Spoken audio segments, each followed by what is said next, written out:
Évangile de Jean, chapitre 10.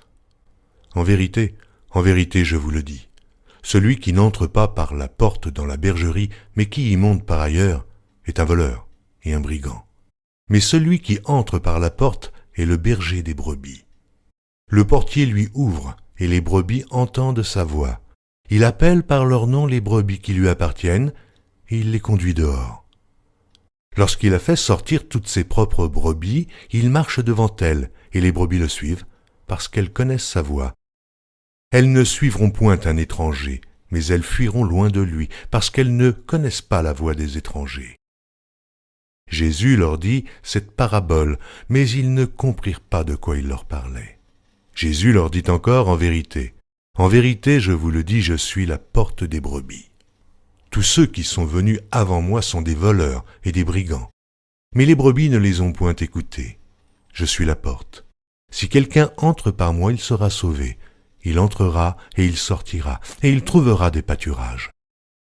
Le voleur ne vient que pour dérober, égorger et détruire. Moi, je suis venu afin que les brebis aient la vie, et qu'elles soient dans l'abondance. Je suis le bon berger. Le bon berger donne sa vie pour ses brebis. Mais le mercenaire, qui n'est pas le berger, et à qui n'appartiennent pas les brebis, voit venir le loup, abandonne les brebis et prend la fuite, et le loup les ravit et les disperse. Le mercenaire s'enfuit parce qu'il est mercenaire, et qu'il ne se met point en peine des brebis. Je suis le bon berger. Je connais mes brebis, et elles me connaissent, comme le Père me connaît, et comme je connais le Père, et je donne ma vie pour mes brebis. J'ai encore d'autres brebis, qui ne sont pas de cette bergerie. Celles-là, il faut que je les amène, elles entendront ma voix, et il y aura un seul troupeau, un seul berger. Le Père m'aime parce que je donne ma vie, afin de la reprendre. Personne ne me l'ôte, mais je la donne de moi-même. J'ai le pouvoir de la donner, et j'ai le pouvoir de la reprendre. Tel est l'ordre que j'ai reçu de mon Père. Il y eut de nouveau, à cause de ces paroles, division parmi les Juifs. Plusieurs d'entre eux disaient « Il a un démon, il est fou.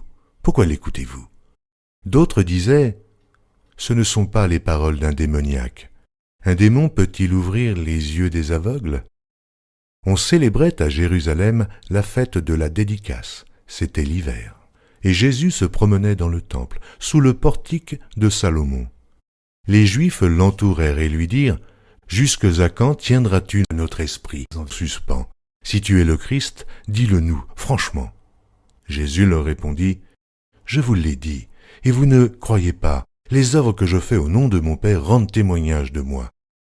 Mais vous ne me croyez pas, parce que vous n'êtes pas de mes brebis. Mes brebis entendent ma voix, je les connais, et elles me suivent. Je leur donne la vie éternelle, et elles ne périront jamais, et personne ne les ravira de ma main. Le Père qui me les a donnés est plus grand que tous, et personne ne peut les ravir de la main de mon Père. Moi et le Père, nous sommes un. Alors les Juifs prirent de nouveau des pierres pour le lapider.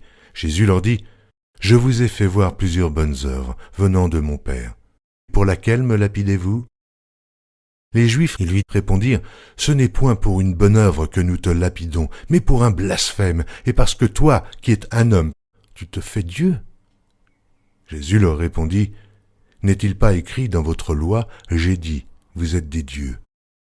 Si elle a appelé Dieu ceux à qui la parole de Dieu a été adressée, et si l'écriture ne peut être anéantie, celui que le Père a sanctifié et envoyé dans le monde, vous lui dites, tu blasphèmes. Et cela parce que j'ai dit, je suis le Fils de Dieu. Si je ne fais pas les œuvres de mon Père, ne me croyez pas. Mais si je les fais quand même, vous ne me croyez point. Croyez à ces œuvres, afin que vous sachiez et reconnaissiez que le Père est en moi et que je suis dans le Père. Là-dessus, ils cherchèrent encore à le saisir, mais il s'échappa de leurs mains. Jésus s'en alla de nouveau au-delà du Jourdain, dans le lieu où Jean avait d'abord baptisé, et il y demeura. Beaucoup de gens vinrent à lui, et ils disaient, « Jean n'a fait aucun miracle, mais tout ce que Jean a dit de cet homme était vrai. » Et dans ce lieu-là, plusieurs crurent en lui.